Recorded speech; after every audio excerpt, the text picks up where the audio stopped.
Estamos na Casa 3 Cafeteria, tomando um cafezinho quentinho, gostosinho. E vou aproveitar e mandar um abraço para a Gleice, que a Gleice é a proprietária aqui da Cafeteria Casa 3. E hoje estou aqui com o Marcelo Rocha, o Marcelo que é médico legista e patologista e já foi no podcast também, né, Marcelo? Muito obrigada por estar aqui novamente. Gi, eu que agradeço o convite, é um prazer estar aqui tomando um cafezinho com você, conversando com você. Tem alguns assuntos que realmente merecem um cafezinho forte, né? Então, muito obrigado pelo convite, espero que hoje a gente possa conversar bastante, esclarecer muitos pontos e é isso, muito obrigado. Obrigada a você por ter vindo. Marcelo, quanto tempo gasta para um corpo entrar em decomposição? Tá.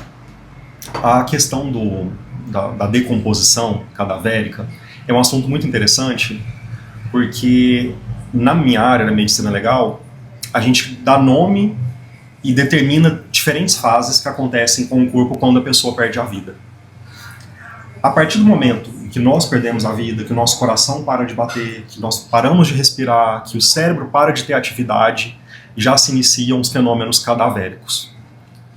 E os fenômenos cadavéricos, eles são divididos em fases.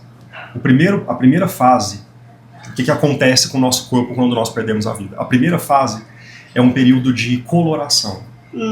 É quando o nosso corpo começa a mudar de cor. O período de coloração tem algumas características específicas.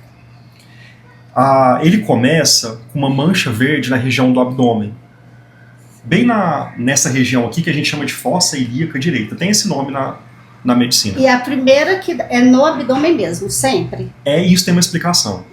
A mancha verde abdominal do cadáver aparece nesse local porque é o local onde o intestino está mais próximo da parede abdominal. Então, quando a pessoa perde a vida, as bactérias começam a se multiplicar, começam a produzir substâncias que começam a pigmentar, a produzir essa cor esverdeada. Então, o período de coloração tem início na região do abdômen.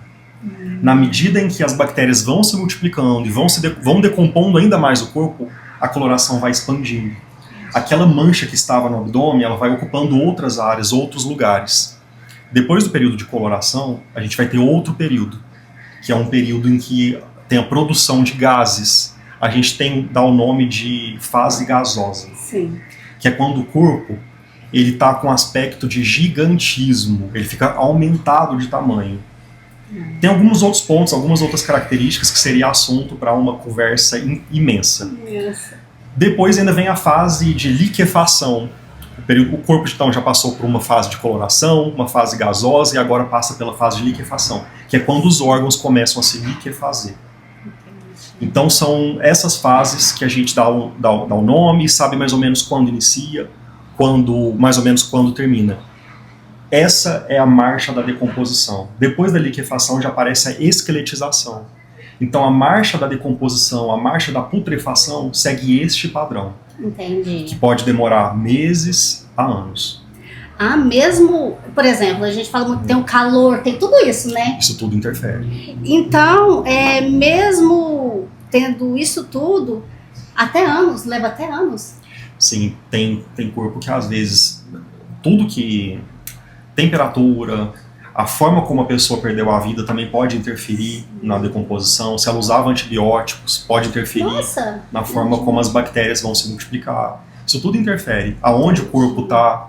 E alguns corpos, inclusive, eles não passam por uma decomposição destrutiva que vai virar esqueleto. Alguns corpos passam por uma preservação de forma natural.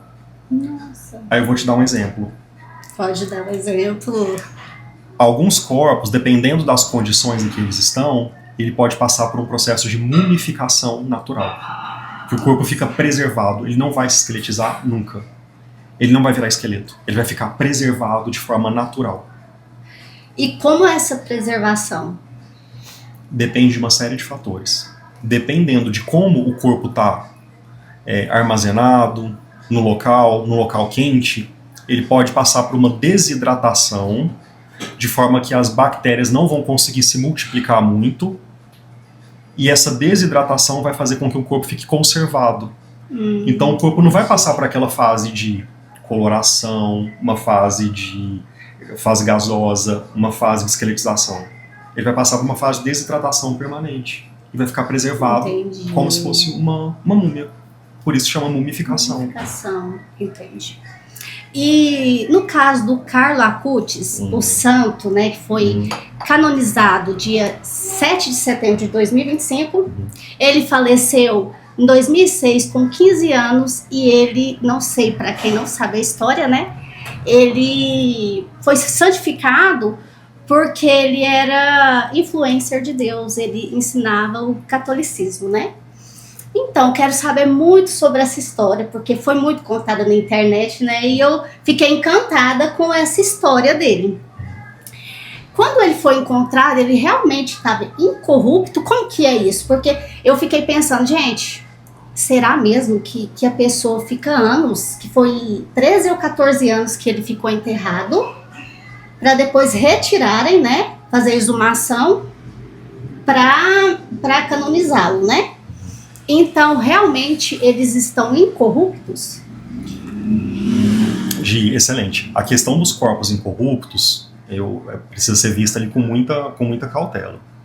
Eu vou falar o meu ponto de vista médico-legal, ponto de vista científico. Eu respeito muito, inclusive acho a história dele interessantíssima. Linda. O milagre pelo qual é atribuída a intercessão dele é uma história que, inclusive, a gente vai comentar, que abala ali o meu ceticismo, porque é uma história muito, muito interessante. Sim. Sobre os corpos incorruptos, eu tenho uma visão, talvez por causa da minha profissão, por ser médico legista, eu tenho uma visão bem voltada ali para o aspecto científico. E eu sei que a Igreja Católica vê a questão do corpo incorrupto como um corpo que passou por uma preservação milagrosa. Do ponto de vista científico, a preservação dos corpos tem uma explicação natural. Que determinadas condições em que o corpo está podem fazer com que ele passe por uma desidratação natural e não entre na marcha da putrefação, na marcha da decomposição que vai fazer com que ele vire um esqueleto muitos anos depois. Sim. Então aquele corpo se preserva de forma naturalmente. Sobre esse caso específico do Carlo Acutis, eu não sei quais condições que o corpo dele estava. Eu não sei se ele passou por algum processo de preservação do corpo, de tanatopraxia depois que ele faleceu. Eu não sei como que o corpo foi encontrado, mas eu sei que aquele corpo que está lá em exposição, ele é um corpo que foi higienizado, é um corpo que passou ali por alguma maquiagem. Eu sei que tem também tem prótese de silicone. Sim. Então tem algumas coisas ali que então talvez não esteja completamente preservado, então ele estaria parcialmente preservado. Sim. Então eu tenho essas questões em relação aos corpos incorruptos da Igreja Católica. Eu preciso falar, não sou católico, sim. Mas acho interessantíssima essa questão, essa área. E falaram muito dos milagres, né? Para ele ser santificado, ele tem que ter pelo menos 2 milagres na Terra, né? E eu ouvi falar de um milagre que foi até aqui no Brasil, né? De um garotinho que deu uma doença que era... Eu dei uma olhada na história desse garotinho. Ele tinha pâncreas anular, que é uma malformação congênita. Ele nasceu com essa malformação. O pâncreas dele tinha uma malformação que formava um anelzinho em volta do intestino delgado dele. Então, por causa disso, ele tinha uma qualidade de vida péssima, ele vomitava muito, ele não conseguia comer direito, ele tinha perda de peso, tudo que ele comia ele acabava vomitando. Então isso foi documentado. Essa malformação realmente existia, ele tinha isso. Isso foi documentado por exame de imagem. E a família parece que pediu intercessão do Carlo Acutis. E um tempo depois, essa malformação congênita que ele tinha, ele teria se curado. Mas essa malformação, ela não tem cura? Não, realmente é uma malformação. O pâncreas dele formava um anel em volta do intestino dele. Então por isso que foi nomeado como milagre realmente. A medicina não explica, não conseguiu explicar essa cura. Foi atribuída a uma cura milagrosa.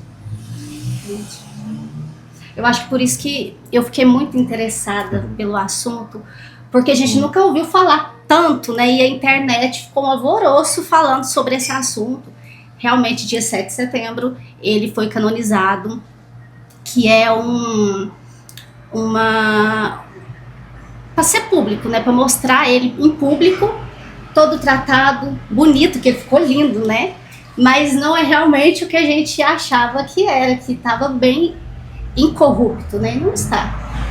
Eu não sei, eu acho que o corpo que tá lá, eu não cheguei a ver essas fotos. Sim. De como que ele tá exposto, mas o que eu tinha visto é que ele tinha também prótese de silicone, Sim. então ele passou por processo de higienização, ele passou por alguns processos ali.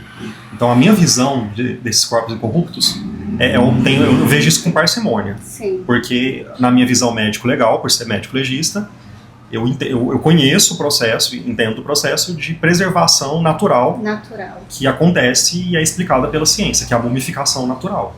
Então eu tendo sempre a olhar por esse lado, com esse viés. É por isso que eu trouxe o Marcelo. O Marcelo ele é especialista nesse assunto, né? Não na religião, eu estou falando sobre corpos. Então, por exemplo, eu vou chamar o Marcelo porque é uma história muito bonita, né? Eu achei muito linda a história do Carlo Acutis. Claro que todos os santos têm uma história maravilhosa, né? Uhum. Mas eu achei muito importante por ele ser jovem. Ele faleceu com 15 anos, com leucemia, né? Ele teve uma leucemia fulminante e realmente é muito grave. E isso em 2006, né? Sim. Alguns anos atrás, o tratamento era diferente, era um pouco mais difícil. Difícil. Isso. E a leucemia, só para um pensar aqui, a leucemia, ela piora o estado de decomposição?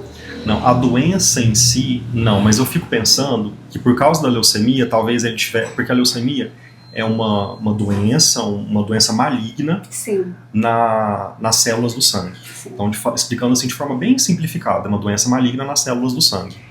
Então a medula da pessoa às vezes não consegue produzir células de defesa, não consegue produzir hemácias, não consegue produzir plaquetas, então a pessoa tem várias complicações por causa disso. E talvez uma complicação possível seria uma debilidade do sistema imune.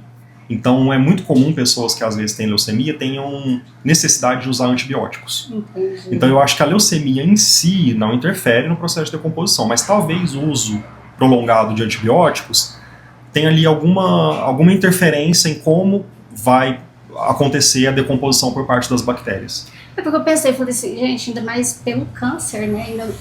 No sangue, eu pensei, gente, aí o corpo é mais rápido. Eu pensava assim. Entendi seu pensamento, faz sentido, mas não. Acredito que talvez por causa do uso de antibióticos, sim, mas por causa da doença em si, não. Entendi.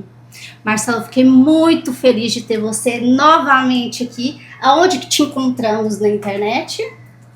Gi, eu que agradeço. Muito feliz com o convite. Me coloco à disposição. Sempre que você quiser, a gente combina um cafezinho para conversar sobre esses assuntos. Que café gostoso!